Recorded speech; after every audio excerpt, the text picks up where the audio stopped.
Ya, selamat datang di mata kuliah Manajemen Infrastruktur Teknologi Informasi. Pada modul ini kita akan membahas mengenai infrastructure pattern.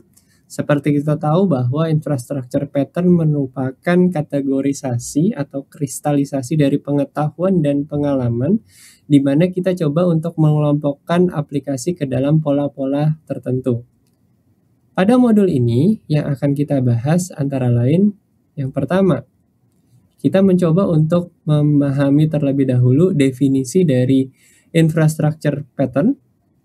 Yang kedua, kita akan coba lihat basic pattern yang ada, yaitu transaction, publish, dan collaborate. Dan juga yang ketiga adalah bagaimana kita coba untuk mengidentifikasi pola-pola menggunakan identification pattern matching. Di sini kita juga akan memvisit yang namanya self-service pattern.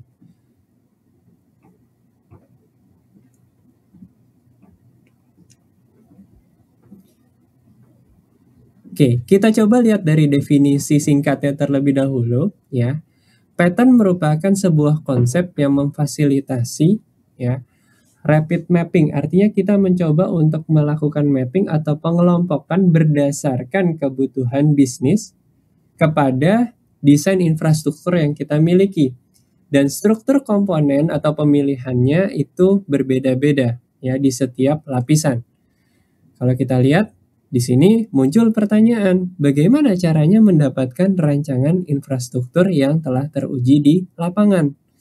Nah, di sini kita bisa menggunakan salah satu sumber referensi yaitu dari Robertson dan Sribar. Kita menggunakan yang namanya pattern atau pola yang merupakan hubungan antara komponen ya platform sebagai acuan dalam merancang infrastruktur aplikasi.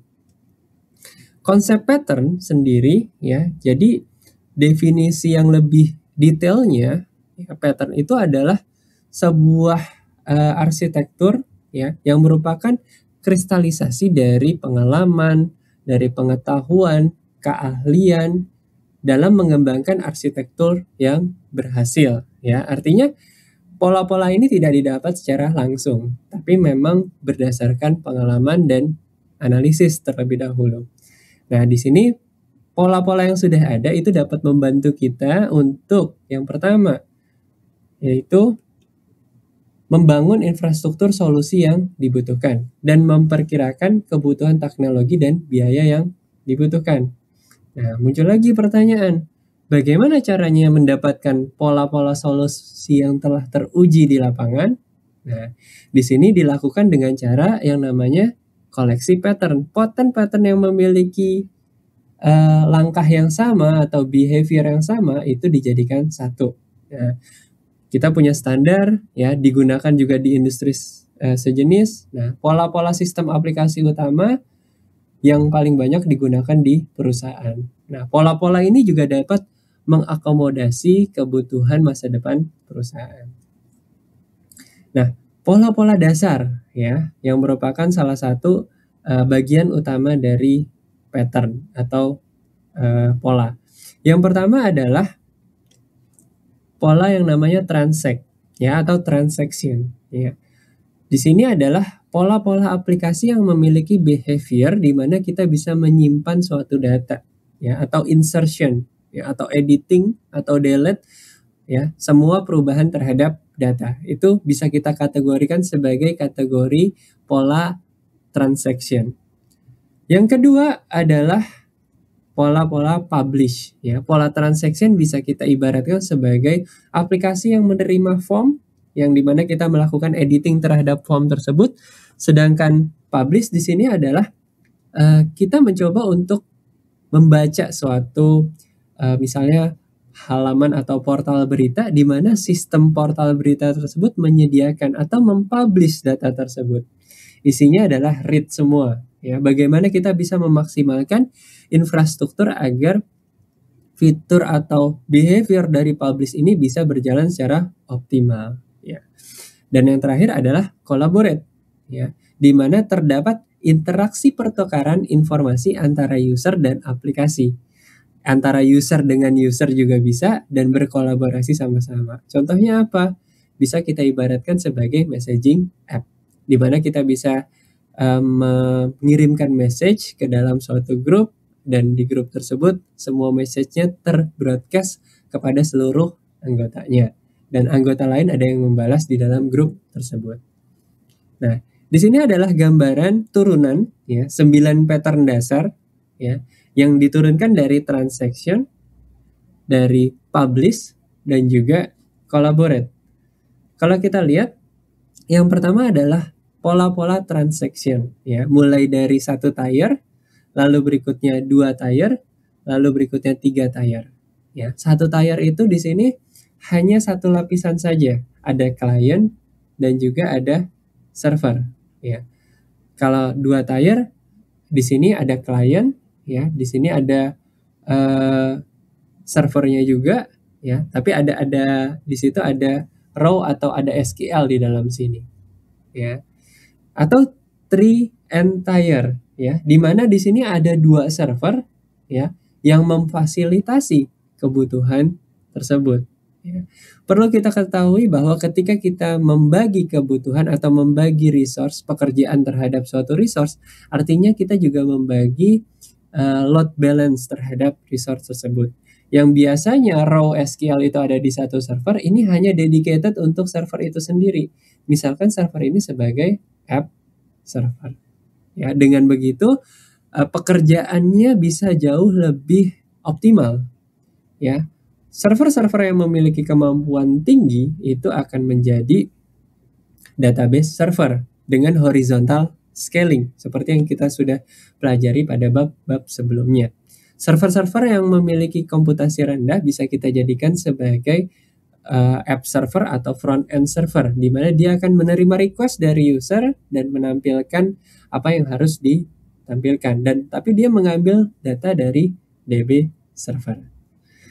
Itu gambarannya untuk pola transaction. Yang kedua adalah pola publish server. Ya, kalau kita lihat di sini yang pertama, ya, dia client server publish langsung ke data server. Ya. Atau misalnya yang kedua web publish, di sini ada web servernya terlebih dahulu, baru nanti ada data server. Ya. Dan berikutnya ada stream publish, ya. Biasanya YouTube ataupun beberapa aplikasi-aplikasi video, di mana di sini ada data server, ada audio video stream. Ya, kalau mungkin situs berita kan hanya per request ya, request datang. Sedangkan kalau stream kan dia ada stream yang dijaga, atau ada file audio video yang selalu di stream dalam detik tersebut. Ya. Jadi behaviornya agak beda nih antara yang web publish, client server publish, dan stream publish. Tapi mereka punya kesamaan, sama-sama melakukan publish. Tidak ada editing terhadap data yang ada di dalam. Kecuali memang kita melakukan upload file ya, itu nanti disediakan lagi infrastrukturnya. Oke, berikutnya collaborate pattern ya. Kalau kita lihat di sini ada real time collaborate ya, text, audio, dan video stream. Jadi ada client, server, dan ada client lagi, di mana 2 client ini bisa saling interaksi menggunakan server. Lalu di sini ada store dan forward collaborate ya, semacam sinkronisasi file ya. Kita punya data file di sini di save, kita punya misalnya Dropbox atau Google Drive di satu komputer yang akan sinkronisasi terhadap komputer lainnya. Lalu berikutnya adalah structure collaborate pattern ya, di mana di sini kita berkolaborasi ya, dokumen dan file di dalam app atau data server ya. Jadi bisa file ya dikolaborate, bisa juga berupa messaging ya. Dan masih banyak contoh yang bisa kita lakukan dengan menggunakan collaborate pattern. Namun kita perlu mengidentifikasi ya, seperti tadi misalnya kantor berita itu adalah publish pattern ya, Dropbox itu adalah collaborate misalnya, store dan forward collaborate. Oke, ini adalah gambaran untuk one tier transaction ya. Kalau kita lihat di sini hanya ada satu server ya, di sini ada client ya. Kalau kita lihat scalability-nya bisa ada cukup ya, artinya tidak terlalu bisa di scalable juga karena kan cuma satu. Terus availability-nya ya. Nah, di sini juga ini bukan sesuatu yang best practice ya. Tapi enaknya ada satu server ya, ngurusinnya hanya satu server tersebut saja gitu. Nah, kalau two tier transaction ya, perubahan dari satu tier ke dua tier ya. Di sini kita coba mengencapsulate ya. Jadi akses untuk ke dalam aplikasi itu melalui API ya. Jadi API atau bisa kita sebut sebagai microservice sekarang ya. Jadi di situ semua akses menggunakan application program interface. Ini adalah two tier transaction di mana di tengah-tengahnya ada web server dan DB server. Ya. Keutamaannya ketika kita menggunakan two tier transaction di sini kita dapat dengan mudah untuk membagi pekerjaan yang berhubungan dengan aplikasi itu diserahkan ke web server. Yang berhubungan dengan insertion terhadap DB itu diserahkan ke DB server. Inilah best practice yang pastinya kita gunakan di dalam kehidupan melakukan atau memanage infrastruktur. Karena dengan begini pekerjaan proses-proses dari DB Engine akan diurus oleh server-server DB. Proses-proses dari app server akan diurus oleh app server sendiri. Ya, itulah keutamaan dari two tier transaction. Three tier transaction ini jauh lebih baik lagi karena ada front end, bahkan mungkin ada load balancingnya di sebelah depan. Ya, di sini ada front end-nya, di sini ada back end-nya, di sini ada DB servernya. Jadi pekerjaannya makin terbagi lagi. Ya, dengan pekerjaan terbagi, masing-masing memiliki keleluasan untuk mengerjakan pekerjaannya secara fokus. Nah, yang perlu diperhatikan lagi di sini adalah scalability dan availability. Nah, dengan penggunaan tree and tier memudahkan peningkatan skalabilitas. Ketika kita membutuhkan front end yang lebih banyak, ya, kita dapat menambahkan front end-nya. Ketika kita membutuhkan app server yang lebih banyak, kita bisa menambahkan. Ketika kita bisa mau menambahkan DB server, kita bisa meningkatkan kualitas dari DB server kita atau meningkatkan performanya dengan horizontal scaling ya, vertical scaling. Sedangkan kalau ini untuk bisa kita lakukan dengan melakukan horizontal scaling ya. Nah, di sini kalau kita lihat scaling out dengan penambahan beberapa server di salah satu tier ya. Scaling up dengan penggantian server di salah satu tier dengan server yang lebih besar. Ini yang biasa kita lakukan untuk DB server, ini yang biasa kita lakukan untuk app server atau front end server. Nah, di sini transaction pattern itu harus mempersyaratkan yang namanya atomic, consistent, isolate, dan durable. Ini adalah ciri dari DBMS atau Database Management System. Nah, publish pattern ya, kalau kita lihat di sini mencakup berbagai aplikasi yang menyatakan data read only. Ya, tadi yang sudah kita bahas, sebuah kantor berita yang melakukan publikasi terhadap data beritanya ya menggunakan sebuah web. Ya, itu adalah salah satu contoh publish pattern ya. Dan karena pembacanya luas, kita harus berpikir pembacanya dari kantor berita itu di negara mana. Kita taruh di server yang berada di negara itu ya. Atau kita bisa menaruh perwakilan-perwakilan server kita ya di negara-negara tersebut. Karena dengan begitu akses untuk publish itu akan jauh lebih cepat. Ya, seperti misalnya video stream Netflix ya. Dia punya server di berbagai belahan dunia, atau dengan kata lain menyewa server di berbagai belahan dunia. Jadi ketika kita melakukan streaming, kita tidak melakukan streaming dari belahan benua yang lain, tapi dengan yang paling dekat, misalnya dari Singapura, yang paling dekat dari Indonesia. Sehingga kebutuhan streaming akan jauh lebih efisien terpenuhi oleh pengguna. Ini adalah salah satu contohnya, yaitu client server publish ya, dari client terus ke data server.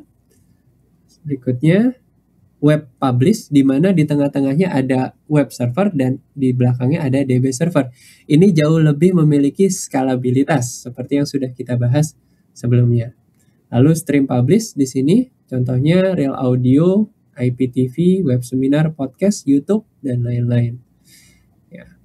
Beban berada dengan web publish, ya, kelemahan-kelemahannya bisa kita bilang adalah bandwidth yang cukup intensif. Kenapa? Karena memang ketika kita nonton, ketika kita melakukan streaming, itu kan kita selalu bergantung terhadap jaringan kita. Karena beberapa audio dan visual tersebut ditransfer secara masif sesuai dengan bandwidth yang kita miliki, dan itu terokupasi semua di dalam bandwidth kita.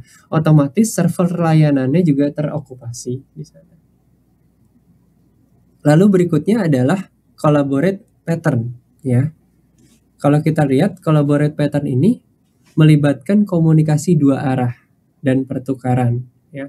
Data yang dipertukarkan tidak struktur atau kompleks, ya. Misalnya dokumen, chat, itu harus dibedakan dari transaksi. Jadi dia tidak seperti atomik, konsisten, dan lain-lain seperti itu. Tapi yang penting pingnya tidak terlalu besar, tapi dia bisa secara cepat menyampaikan informasi tersebut, ya. Lalu ada store dan forward collaborate. Seperti yang bisa kita bayangkan, kita bisa melakukan sinkronisasi data antara satu klien dengan klien yang lain. Contohnya ya kita melakukan sharing file di dalam suatu grup, ya, atau grup WhatsApp misalnya, atau misalnya Dropbox, cara kerja Dropbox dan Google Drive, di mana kita bisa sharing file satu sama lain. Semua filenya berada di server tersebut. Lalu ada structure collaborate juga, ya, yang merupakan memiliki pola yang mirip, ya, dengan yang store dan forward collaborate, ya. Tapi di sini mungkin skalabilitas dan share access, ya, sudah dikoordinasi, ya. Terus perubahan terhadap dokumen itu juga sudah terkoordinasi dengan baik. Nah, juga ada yang namanya pattern kombinasi, di mana beberapa pattern itu dirangkaikan untuk merencanakan sebuah sistem aplikasi yang baru. Ya, contohnya adalah entire transact dan store forward collaborate, ya. Di sini store forward collaborate menggunakan messaging hardware, ya. Forward. Sedangkan untuk yang entire transaction kita menggunakan application server, ya. Contohnya adalah seperti itu. Ya, ini adalah referensi dari pembahasan kali ini, ya. Ini untuk bagian yang pertama. Untuk bagian berikutnya kita akan mencoba untuk membahas bagaimana cara melakukan pattern identification, ya. Lalu berikutnya adalah self-service pattern. Mudah-mudahan video ini bermanfaat dan terima kasih atas perhatiannya.